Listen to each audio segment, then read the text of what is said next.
কি বন্ধুরা দেখো, আজকে দাদা সকাল সকাল বাজার থেকে দেখো বাটা মাছ নিয়ে আসছি। এই যে দেখো বাটা মাছগুলো, এই যে গোটা গোটা। এখন এই বাটা মাছগুলো আমাকে কাটতে হবে। এই যে দেখো কেটে নেব। এদিকে তো সময় নেই, আর এদিকে নিয়ে আসছে দাদা মানে বাটা মাছ। আর এগুলো কাটতে তো অনেক সময় লাগে। মাছগুলো তো দেখে অনেক খুব পছন্দ, আর আমার ছেলে বাটা মাছ খেতেও ভীষণ পছন্দ করে। একটু কাটা থাকে কিন্তু ওর ভালো লাগে। এখন বললো মা সর্ষে পোস্ত দিয়ে করতে, তাই দেখো মাছগুলো আমি এখন কেটে নিয়ে আসি। আর তোমাদের কেমন লাগলো এই সাইজের মাছগুলো তোমরা অবশ্যই কমেন্ট করে জানিও। এখন কেটে নিই। দেখো মাছটা কত সুন্দর করে আমি কেটে ধুয়ে বেছে নিয়ে চলে এলাম।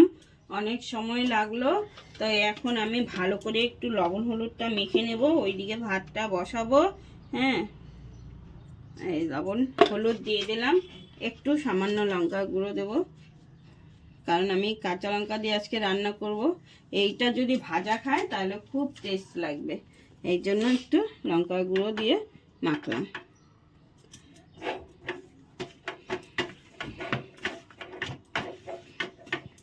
আর লঙ্কার গুঁড়ো দিয়ে একটু মাখলে পরে যদি মাছটা ভাজা খাওয়া যায় তাহলে কিন্তু ভীষণ টেস্ট লাগে, একটু ঝাল ঝাল ঝাল ঝাল লাগে।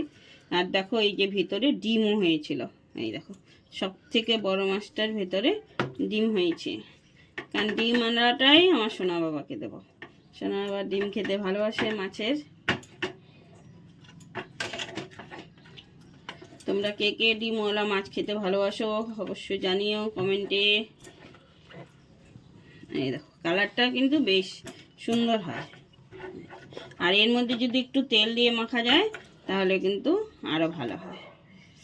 তো আমি তেলটা দিলাম না, সব মাছেই তেল দিয়ে মাখা যায়, তো বোয়াল মাছ আর মাছ এগুলো যদি মাখা হয় তাহলে কিন্তু ইসে হয়। এই দেখো মেখে রাখলাম, এরপরে রান্নাটা শুরু করব। এই যে ধুয়ে বেছে কেটে রেখেছিলাম, মানে কেটে ধুয়ে বেছে নিয়েছি, তারপরে হলুদ লবণ লঙ্কার গুঁড়ো দিয়ে মেখে রেখেছি। তো সেই মাছগুলো দেখো কত বড় বড় না মাছগুলো, দেখো এখন ভেজে নিচ্ছি।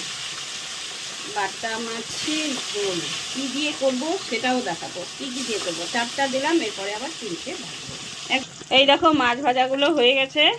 এখানে মাছ ভাজা আমি এখন উঠিয়ে নিচ্ছি। একটা একটা করে উঠাই, নাহলে ধাপাস করে নিচে পড়ে যাবে।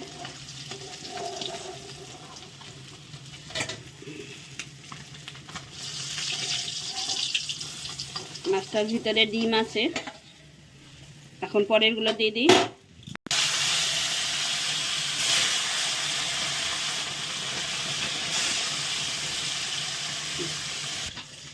এই মাছ করার জন্য এই যে দেখো কালো সর্ষে পোস্ত কাঁচা লঙ্কা মানে লঙ্কা পাকা লঙ্কা নিয়েছি, এই যে দিয়ে দিলাম 1 চামচ লবণ দিয়ে বাটলে সর্ষেটা তেতো লাগে না। তার মধ্যে দেবো কাজু বাটা, মানে টেস্টি।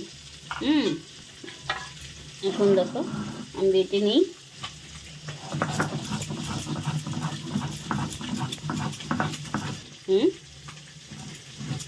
মাছও ভাজা হয়ে গেছে, এই যে একবারে তুলে নিলাম সবগুলো মাছ ভাজা।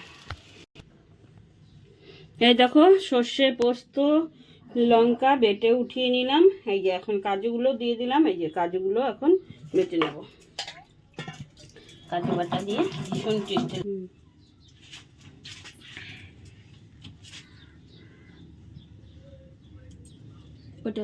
বাটা হয়ে গেছে, এই যে বন্ধুরা উঠিয়ে নিলাম। জল দিয়ে একটু ই করে তারপরে তুলে নেব। এখন দিয়ে দিচ্ছি সোমবারে। চলো ওইটা দেখা। এখন এই যে কালো জিরে দিয়ে দিলাম, ফোড়নে আটা দিয়ে 1 হাতা, 2টো তেজপাতা। এখন দেখো এই যে মশলাটা দিয়ে দিচ্ছি। বেশি ভাজা যাবে না, তেতো হয়ে যাবে। এই যে ভেজে রাখা আলুটা দিয়ে দিলাম। মশলাটা ভালো করে যে কষানো হয়ে গেছে, এবার জল দিয়ে দিলাম, কারণ বেশি দেওয়া যাবে না।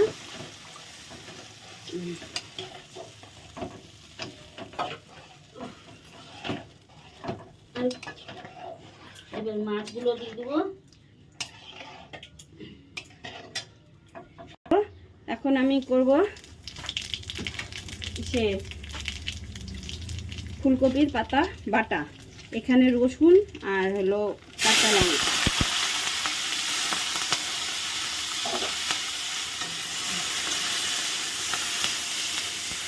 রসুন কাঁচা লঙ্কাটা একটু ভেজে নেই, তারপরে দিয়ে দেবো। পাতাটা আমি সেদ্ধ করে তারপর কুচি করে নিলাম। এখন দেখো ওখানে মাছ দিয়ে দেবো।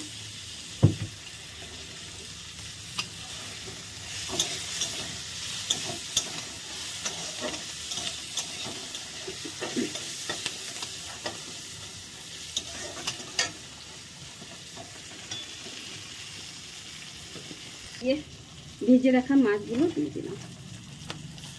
দেখো রসুন আর কাঁচা লঙ্কা এই যে দেখো কত সুন্দর করে কালো জিরে দিয়ে ভাজা হয়ে গেছে। ওইদিকে আমার মাছের ঝোলটাও হয়ে গেল, দুটো একসঙ্গে। এই দেখো ফুলকপির পাতাগুলো দিয়ে দিলাম।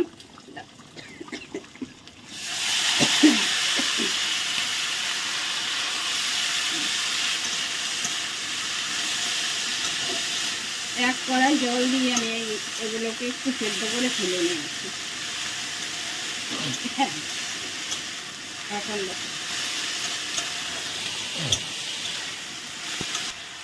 লবণ দিয়ে দিলাম, সামান্য একটু কালার না দিলেও হয়, হলুদ একটু হলুদ দিয়ে দিলাম।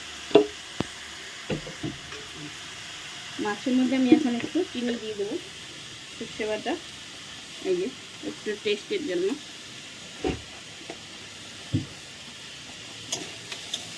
আজকে আর একা একা পাচ্ছি না।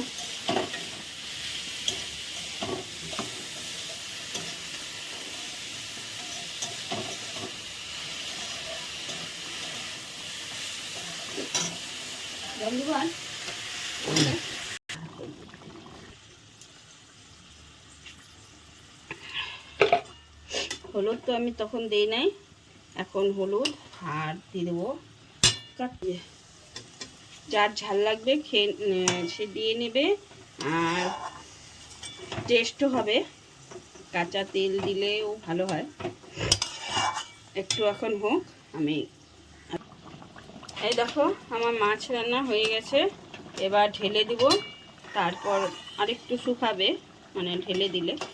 এই দেখো আমি এখানে গ্যাসটা অফ করে দিলাম।